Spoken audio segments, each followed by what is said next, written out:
Yeah, I enjoy being here. As a matter of fact, I worked hard to try to get an academic scholarship, and ended up getting a math scholarship to Paine and Paine. Augusta. Yeah. Okay, so now you got yeah. the Paine. Yes, I got the Paine. Yeah. Okay. So Burney Harris was a school that we all should be proud of because we had good teachers, we had people that cared about us, and they worked to make sure that we could be prepared. And that's why when I hear people talk about school being all black, we didn't have the books that they had at Athens High, that never mattered to me because we had good teachers. And that's another thing I think that we're missing today in a lot of cases. We don't have the teachers that believe in the kids like they should. So if you can overcome a lot of things. You can have old books, you can have tore up books, you have torn out pages. But So a number of you went to college from that. oh yes, as a matter of fact, quite a slew of us. One of my friends was Walter Murray. And Walter Murray, as a matter of fact, Walter Murray lived on Chase Street. And his family was always, I always call them, they were nice and cordial because that was the funny thing about that too, Mr. Smith, is that it was 6 of us. So when we got an apple or something, that was unusual to have. But at Walter's house, there was always apples. So I would visit Walter's house. Right? Because Miss Murray and them would share, they would share apples with me. Okay. So yeah, so that's what I meant by that whole era of family and people accepting people regardless. Yeah, that was. So where did the Murrays live again? They lived off of Chase Street. They lived on the other side of the Greens office. Okay. Yeah. Okay. Yeah. If you're at Hancock right there, and if you're coming, going, all you do is just go across the street, and their house, about that, third house, well, second house. So what did they do? What was that? Mr. Murray was a insurance agency. Oh, wow. Atlanta Life Insurance Agency. Okay. Yeah. And he, as a matter of fact, he just passed maybe about 3 months ago now. Wow. He was 100 years old. Wow. Mrs. Smith. Okay. And Miss Murray was a librarian. As a matter of fact, she was a librarian in that building where Green's office was, up the stairs. Okay. There was a black librarian in that building. So I don't think they integrated. I'd say see, when I got back, maybe they integrated 70s. They integrated the library because as a child, my mom would walk us from Broad Acres, and we walked to Mrs. Murray's up to Dr. Green's office to the library. To the library. Yeah, Okay. yeah. So the library is right there. And when they integrated, Miss Murray, of course, went down to. It was downtown. Okay. Yeah, the library was downtown, right by First AME. As a matter of fact, Okay. I think they use that building now for the city using it as a planning area for it now.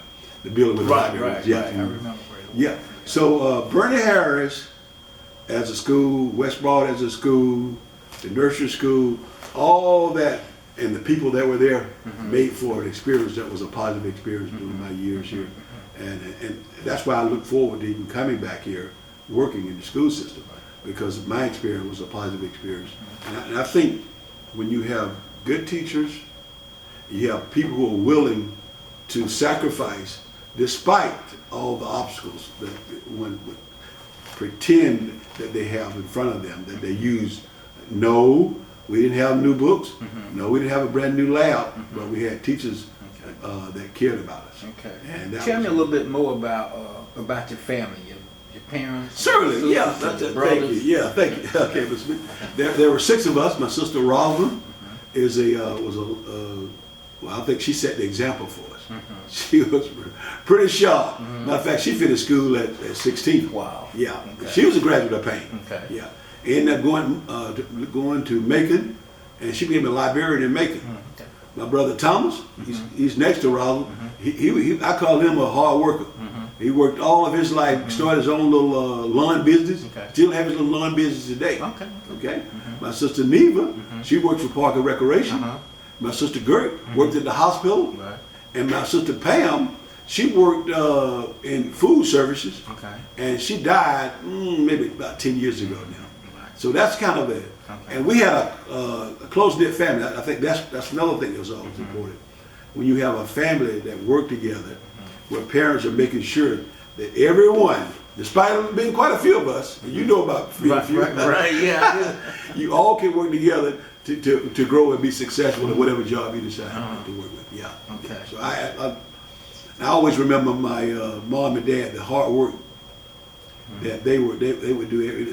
And I see kids now who complain about what they don't have. Don't focus on what you don't have. Focus on what you can do and what opportunities are there. Because there are opportunities are there, but you have to take advantage of it and quit making excuses about what you can do and do now. My wife Shirley, as a matter of fact, when I got to Paine, I met Shirley there. All right. Okay, and my Did wife any Shirley. students other than you from your class go to Paine, or you the only one in your class? No, Willie Wilkle. Okay. With You Paine both with were me. in the That's same right. We class. both finished at the same time. Okay. Yeah, we both finished All right. in 1969. Okay. Yeah, and Willette was a close friend too. That's exactly right.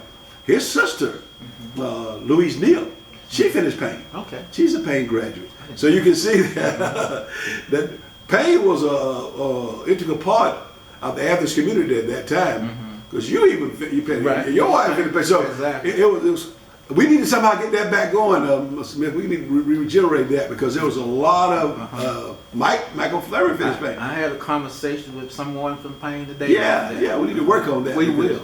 Yeah, because that's an area that we had top quality students to go there and to graduate from there. Sheila Neela Norman, she was after me, but she went to Paine. Right, I remember. Miss Sheets, yeah, she went to Paine. Right. Yeah, so that we have some graduates that are in the Athens area Okay. that somehow we don't seem to What help. you recall about Paine? Tell me some of the highlights. Other than Shirley. Wow, yeah, they're sure. That was the biggest highlight right there. Exactly.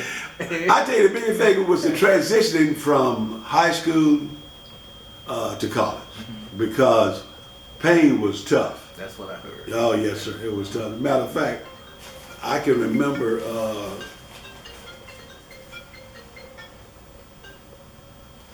I can remember when I got there, and there was a lot of freshmen. I had to be over, seemed like 200 or 300 of us at the time. Okay. Yeah. Okay. And all these students, Val and Sal's, and all of them talking about how smart they are, and and they finished at the top of their class. Right. I went to the top of my class, but I was listening to them. I said, wow. And we all got our grades at midterm, and it was a wake-up call. Yeah. I was in a physics class with some seniors, and it was tough. Now, in fact, I was flunking at the time. And I was trying to play basketball. Okay. And I had another friend, Ken Sherman, he was from a thing called Swainsboro, and he was trying to play basketball. And I had worked. I should have shared this with you. I had worked all of my life saving to go to college. Okay. Selling pecans, picking blackberries, working at Miss Aiken's grocery store. And that's one experience I didn't share. Let's talk about that. About Miss Aiken's grocery store and that experience. Yeah. I can remember at 12 of working at Miss Aiken, and I told my mom, I said, I'm working for Miss Aiken, and I can do everything that they can do, but they bring this lady in, Miss Anderson. She comes in, they pay her $5, and I'm getting $1, and I can count better than she can. I can stock the groceries. I can take the groceries to the neighborhood. They can't do that, so I don't think it's fair. My mom said, "Oh, Roosevelt, those white folks not gonna pay you what they paying her." I said, "Well, they paying her $5, and I'm making $1. I'm gonna quit." She said, "What?" I said, "Yeah, I'm 12." So where was this store? The store's directly across from the house. As a matter of fact, it's an iron place right there now. Okay, I know where Right, it is. yeah, Okay, the store is right there. So that was I can run- Aiken's? Aiken's grocery store. Okay, okay. That's exactly right. And I could just run across the street. Plus, I could take all the groceries to the neighborhood. I was a grocery man. Yeah, I could do everything. I could take care of the children. So I waited, Mr. Smith, first of the month. It was packed. It was packed out. And I went to Miss Aiken and I said, "Listen now, I need to make what you're paying Miss Anderson, because I can count better than any other." And I said, "I need to run the cash register." "No, you're not doing it. You ain't running no cash register. We're not gonna pay you what you pay. We're gonna pay you $5. You're a child." "Okay, all right, yes ma'am, I am a child, but I can count better than y'all can count. And I can take groceries that you can't take. Right. And I can stock, but y'all can't stock. So I'm out of here." I went home. My mom had us fail. "Roosevelt, you lost your mind. Those people not gonna pay you what they pay that white lady." I said, "Well, I won't work then. I'll stay here." I was there an hour, Mr. Smith. I was there 2 hours. 2.5 hours, the phone rang. This is Miss Aiken at the grocery store. Roosevelt there. She said, yeah, he's sitting here. Tell him we'll pay him what we pay Miss Anderson. She said, what? At that time, Mr. Smith, my mom was making $3 a day.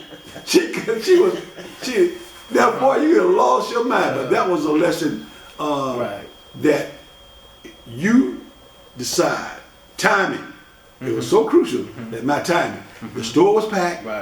They didn't know what in the world to do, and that was what timing could be. So and all your skills. And all my skills. That's right. Yeah. And I got rewarded for it at an early age. So I go back to Paine. I wanted to share that. That was the story. Now, I've always. You talk a little bit more about saving and. Oh yeah, that's a matter of fact. I saved. When did you start thinking about going to college? As a matter of fact, I think my mom was talking to me at an early age. I think about 10. Okay. I started saving at 10. My mama took me down to the National Bank downtown, and I put my little money in there. And I can remember when I finished college, I still had money that I had saved. When you finished? When I finished. Wow. I used that money to help pay my tuition when I needed money. As a matter of fact, Shirley was missing tuition. And I got some money for Shirley to help her pay her tuition. I had money I had saved all that time. Wow. That's amazing. When we got married, I still had money in that money. Yeah. But I had started saving at 10. And I worked at Benson Bakery in the summer. Okay. Now I hustled in the summer at Benson Bakery. Yeah. And at that time, Benson Bakery, they were paying $1 a quarter out, man. I thought I was making up something, $1 a quarter hour, and I worked time and a half. I was bringing home a check of $60 to $80. My mom said, "Whoa, you rich in that?" I banked all that money and saved it. I banked all my money and saved it. So I was ready to go to school when I got there. And when I realized after I was having a hard time in physics and social studies, I had 2 F's.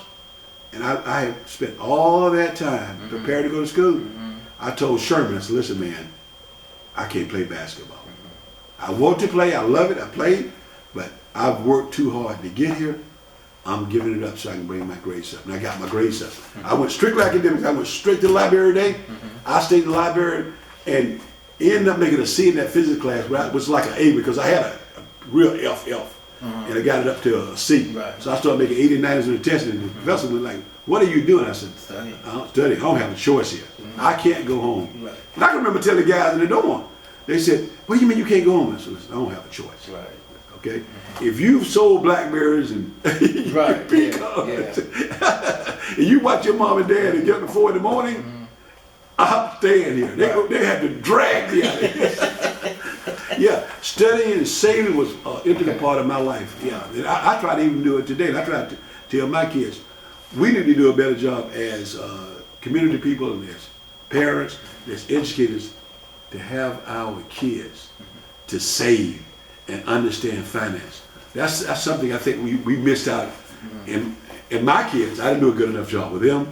And I'm trying to do a better job with my grandkids, letting them understand. I did a better job for myself than I have for my own kid. Saving and learning how to take care of your money, because that is so critical in today's society. Our kids need to understand how to put something aside for a rainy day and to save something on a regular basis. Or invest. If you don't think invest in, if you don't know anything about stock, invest in land. I always thought, find something to put your money up so you don't just throw it all away all the time. You mentioned already, you alluded to some of the jobs that you had. Oh yeah. I want you to tell me about all the jobs you had. That's good. That's good stuff. I started off, like I told you, my first job was picking up balls and selling balls. I picked up drink balls, sold them. I sold pecans. I sold blackberries. I sold plums. I worked at Miss Aiken at the grocery store. I worked at Kids washing dishes at Kids Four Seasons restaurant. With the Ken family was a great family to work for, because Miss Ken was a hard-working lady, and she made sure you worked hard. So and I washed dishes there, and I had $5 a day washing dishes. So I tell people this all the time, and that's why I said it. Don't be ashamed of your job. Just work hard at it. That doesn't have to be a permanent job. Even if it's a permanent job, just do a good job of it. Because think how well our parents was so little. Look what happened. People, they built churches, they built schools, and they don't have this much money Right, we have. exactly. Yeah, Pennies so and they dimes. did a lot of stuff. I worked at, as a matter of fact, when I got to Paine, I ended up being a counselor for the Upward Bound program. Okay. Yeah, I ended up being a counselor there at the Upward Bound program. Shirley and I even did some substitute teaching. Okay. When we were at Richmond, in college at Richmond County School District. Okay. And I ended up working at Fort Gordon as a busboy. And that was a unique experience. Shirley and I got married our junior year. And I ended up working at leave school on Friday, put my little busboy uniform on, catch the Fort Gordon bus, and go and work the tables. And this is something that people need to understand. Those guys, they clowned on me the whole time. Here's this college boy here busting these tables. Get him, look, get them dishes. I had no problem getting the dishes. I worked my can off. And the people appreciate it. So if they had a little extra something, they give it to me to do. Because I was paying our little rent for the house, taking care of Shirley and Val,